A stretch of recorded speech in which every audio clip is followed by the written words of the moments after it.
சித்தருக்கெல்லாம் சித்தர் சிவனே போற்றி. நம்மளோட பதிவுகள்ல இதுவரைக்கும் 12 ராசிகளுக்குமான செப்டம்பர் மாத ராசி பலன்களை பார்த்துட்டு வந்தோம். இனி வரக்கூடிய பதிவுகள்ல 12 ராசிகளுக்குமான செவ்வாய் பயிற்சி பலன்களை பார்க்க இருக்கிறோம். செவ்வாய் பயிற்சியை பத்தி நம்ம எதுக்காக பார்க்கணும்? சனி பயிற்சி நமக்கு ரொம்பவே முக்கியம். ராகு கேதுக்களோட பயிற்சியும் ரொம்ப முக்கியம். அதே போல குரு பகவானோட குரு பயிற்சியும் ரொம்ப முக்கியமானது அப்படின்னு சொல்லலாம்.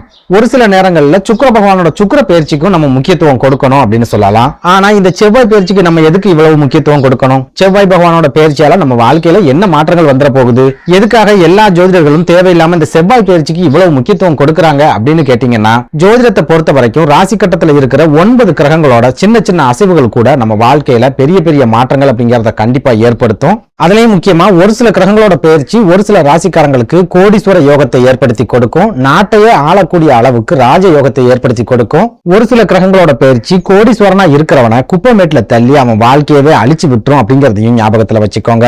இதனால இது சாதாரண செவ்வாய் பயிற்சி தானே அப்படின்னு கடந்து போகாம உங்களோட ராசிக்கு இந்த செவ்வாய் பயிற்சி என்ன மாதிரியான மாற்றங்களை கொடுக்கும், ஏதாவது பாதிப்புகளை கொடுக்குமா அப்படிங்கறத தெரிஞ்சுக்கிறதுக்கு முயற்சி பண்ணுங்க.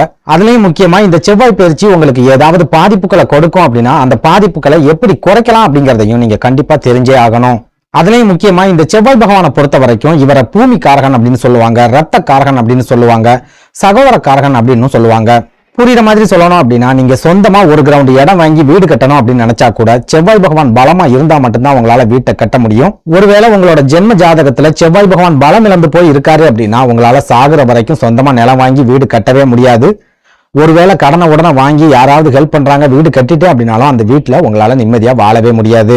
அதே போல ஒரு சில ராசிக்காரங்களை எடுத்துக்கிட்டோம் அப்படின்னா அவங்களுக்கு நிறைய பூர்வீக சொத்துக்கள் இருக்கும். தாத்தாவோட பூர்வீக சொத்து, அப்பாவோட பூர்வீக சொத்து அப்படின்னு நிறைய சொத்துக்கள் இருக்கும். ஆனா அந்த சொத்துக்களை இவங்க அனுபவிக்கணும் அப்படின்னா செவ்வாய் பகவான் மனசு வச்சா மட்டும்தான் அந்த சொத்துக்களை இவங்களால அனுபவிக்க முடியும். இவங்களோட ஜென்ம ஜாதகத்துல எல்லா கிரகங்களும் ரொம்ப பலமா இருக்குது. ஆனா செவ்வாய் பகவான் மட்டும் கெட்டு போய் இருக்காரு அப்படின்னா பூர்வீக சொத்துக்களை இவங்களால அனுபவிக்கவே முடியாது. அதையும் மீறி இவங்க அந்த சொத்துக்களை அனுபவிக்கணும் அப்படின்னு நினைச்சாங்க கண்டிப்பா நீதிமன்ற வழக்குகள், கோர்ட்டு கேஸ் இந்த மாதிரியான அலைச்சல்களை கண்டிப்பா சந்திப்பாங்க. அதே போல செவ்வாய் பகவான் ரத்த காரகன் அப்படிங்கறதால ஒருத்தரோட ஜாதகத்துல செவ்வாய் பகவான் வலுவா இருக்காரு அப்படின்னா அவங்க மருத்துவர் ஆகக்கூடிய யோகத்தை செவ்வாய் பகவான் ஏற்படுத்தி கொடுப்பார். மிகச்சிறந்த அறுவை சிகிச்சை நிபுணராக ஆகக்கூடிய யோகத்தையும் செவ்வாய் பகவான் ஏற்படுத்தி கொடுப்பார். அதுவே ஒருத்தரோட ஜாதகத்துல செவ்வாய் பகவான் பலம் இழந்து பாவ கிரகங்களோட பார்வையில இருக்காரு அப்படின்னா அந்த ஜாதகருக்கு தொடர்ச்சியான ரத்த காயங்கள் அப்படிங்கறத கொடுத்துக்கிட்டே இருப்பார். திடீர் விபத்துக்கள் அப்படிங்கறத கொடுத்துக்கிட்டே இருப்பார். ரத்த கொதிப்பு, ரத்தம் சம்பந்தமான வியாதிகள், ரத்த சோகை இந்த மாதிரியான பாதிப்புகளையும் ஜாதகருக்கு கொடுப்பார். ஒரு சில நேரங்கள்ல உங்க குடும்பத்துல அகால மரணங்கள் நடக்கிறதுக்கு கூட செவ்வாய் பகவான் தான் காரணமா இருப்பாரு அப்படிங்கறதையும் ஞாபகத்துல வச்சுக்கோங்க. அதே போல இந்த செவ்வாய் பகவான் சகோதர காரகன் அப்படிங்கறதால செவ்வாய் பகவான் ஒரு ஜாதகத்துல வலுவா இருக்காரு அப்படின்னா சகோதரர்கள் மூலமா நல்ல விதமான உதவிகள் அந்த ஜாதகருக்கு கிடைக்கும்.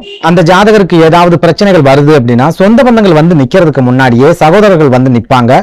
செவ்வாய் பகவான் பலமா இருக்கிற ஒரு சில ஜாதகர்கள் தங்களோட சகோதரர்கள் மூலமாகவே வாழ்க்கையில பெரிய அளவிலான முன்னேற்றத்தையும் அடைவாங்க. அதுவே ஒருத்தரோட ஜென்ம ஜாதகத்துல செவ்வாய் பகவான் பலம் இழந்து போய் இருக்கிறாரு அப்படின்னா அவங்களுக்கு சகோதரர்கள் மூலமா எந்த வகையிலும் லாபங்கள் அப்படிங்கிறது இருக்காது. பெரும்பாலான நேரங்கள்ல சகோதரர்கள் மூலமாவே பிரச்சனைகளையும் நெருக்கடிகளையும் சந்திப்பாங்க. ஒரு சிலருக்கு சகோதரர்கள் கூட பெரிய அளவிலான சண்டை சச்சரவுகள் ஏற்பட்டு குடும்பம் பிரிஞ்சு போகக்கூடிய ஒரு சூழல் கூட ஏற்படும். இதெல்லாம் விட முக்கியமா ஒருத்தரோட ஜாதகத்துல செவ்வாய் பகவான் கெட்டு போய் இருக்கிறாரு அப்படின்னா அவங்களுக்கு எத்தனை சகோதரர்கள் இருந்தாலும் சரி ஆபத்தான காலங்கள்ல அவங்க மூலமா ஒரு நயா பைசா அளவுக்கு கூட இவங்களுக்கு உதவிகள் அப்படிங்கிறது கிடைக்காது. சகோதரர்கள் எல்லாருமே இவங்க கிட்ட இருந்து எதையாவது புடுங்க முடியுமா அப்படின்னு தான் முயற்சி பண்ணுவாங்க. அவங்க மூலமா இவங்களுக்கு ஒரு பைசா கூட பிரயோஜனம் அப்படிங்கிறது இருக்காது. இதனால நீங்க எந்த ராசியை சேர்ந்தவங்களா இருந்தாலும் சரி சாதாரண செவ்வாய் பயிற்சி அப்படின்னு நினைச்சு இந்த செவ்வாய் பயிற்சியை கடந்து போக நினைக்காதீங்க.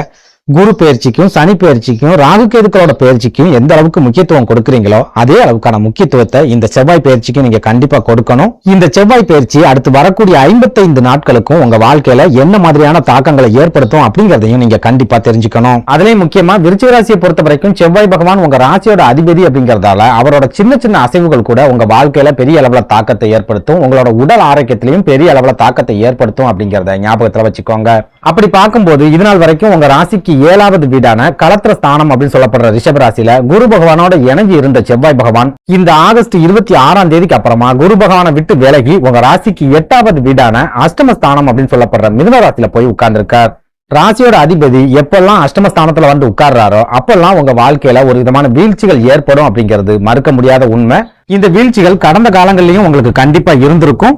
முக்கியமா செவ்வாய் பகவான் எப்பெல்லாம் அஷ்டமஸ்தானத்துல இருக்காரோ அப்ப எல்லாம் உங்க வாழ்க்கையில கண்டிப்பா பெரிய அளவிலான வீழ்ச்சிகளை சந்திச்சிருப்பீங்க. திடீர் உடல் ஆரோக்கிய பாதிப்புகள் அப்படிங்கிறது அந்த காலகட்டத்தில் உங்களுக்கு கண்டிப்பா ஏற்பட்டிருக்கும். ஒரு சிலருக்கு பூர்வீக சொத்துக்களை விற்க வேண்டிய ஒரு சூழல் அப்படிங்கிறது அந்த காலகட்டத்தில் தான் ஏற்பட்டிருக்கும். இதெல்லாம் விட முக்கியமா கடனே வாங்காத விருச்சிக ராசிக்காரங்க கூட செவ்வாய் பகவான் அஷ்டமஸ்தானத்துல இருக்கும் போது கடன் நெருக்கடியில சிக்கி சீரழிஞ்சிருப்பீங்க அப்படிங்கிறது மறுக்க முடியாத உண்மை.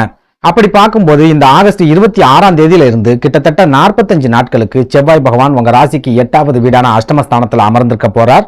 இந்த காலகட்டத்தில் விருச்சிக ராசிக்காரங்களோட வாழ்க்கையில பெரிய அளவுல பூகம்பங்கள் ஏற்படுறதுக்கும் பெரிய அளவுல வீழ்ச்சிகள் ஏற்படுறதுக்கும் அதிகமான வாய்ப்புகள் இருக்கு அப்படிங்கறத ஞாபகத்துல வச்சுக்கோங்க.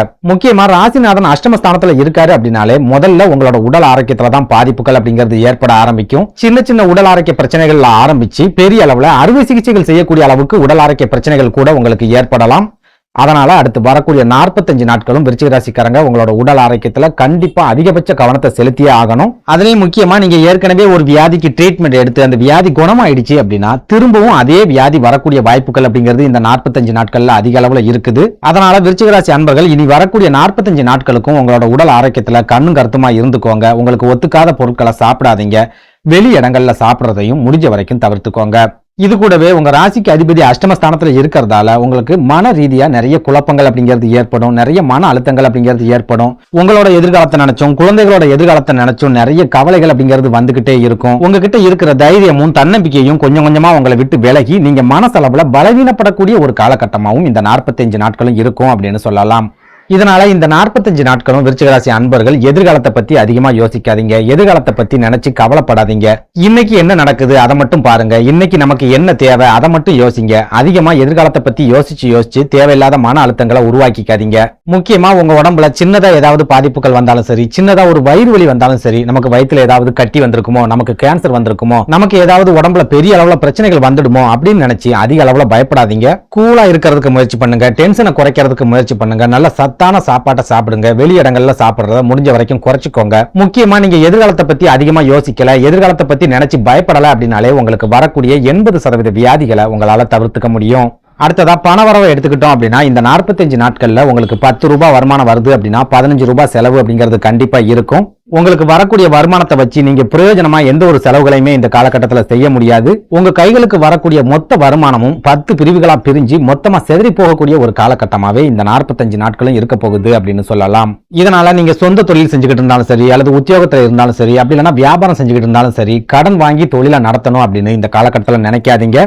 ஏன்னா உங்களுக்கு கிடைக்கக்கூடிய வருமானத்தை விட செலவுகள் அப்படிங்கிறது 2 மடங்கா இருக்கும். அப்படிங்கறதால நீங்க வாங்கின கடனை அடைக்க முடியாம ஒரு சில அவமானங்களை சந்திக்கிறதுக்கு கூட இந்த காலகட்டத்தில் அதிகமான வாய்ப்புகள் இருக்குது. அதனால விருச்சிக ராசி அன்பர்கள் இந்த காலகட்டத்தில் கடன் வாங்குறத முழுமையா தவிர்த்துடுங்க. உங்களோட செலவுகளை கட்டுப்படுத்துறதுக்கு முயற்சி பண்ணுங்க. கோவில் நேர்த்தி கடன், கோவில் சுற்றுலாக்கள், இந்த மாதிரியான ஆன்மீக செலவுகள் செய்யறதா இருந்தாலும் இந்த 45 நாட்களும் கொஞ்சம் யோசிச்சு நிதானமா முடிவுகளை எடுங்க. அடுத்ததா விருச்சிக ராசி மாணவர்களை பொறுத்த வரைக்கும் இந்த செவ்வாய் பயிற்சி நீங்க ரொம்பவே எச்சரிக்கையா இருக்க வேண்டிய காலகட்டமா இருக்க போகுது. நீங்க படிக்கிற இடத்துல வீண் பழிகள் உங்க மேல வந்து சேரக்கூடிய வாய்ப்புகள் இருக்குது. ஒரு சில விருச்சிக ராசி மாணவர்கள் படிப்பை டிஸ்கண்டினியூ பண்றதுக்கு கூட இந்த 45 நாட்கள்ல அதிகமான வாய்ப்புகள் அப்படிங்கிறது இருக்குது. சுருக்கமா சொல்லணும் அப்படின்னா விருச்சிக ராசி அன்பர்கள் நீங்க எடுத்து வைக்கக்கூடிய ஒவ்வொரு அடியையும் ரொம்பவே கவனமாகவும் எச்சரிக்கையாகவும் எடுத்து வைக்க வேண்டிய காலகட்டமாவே இந்த செவ்வாய் பயிற்சி காலகட்டம் இருக்க போகுது. நன்றி, வணக்கம்.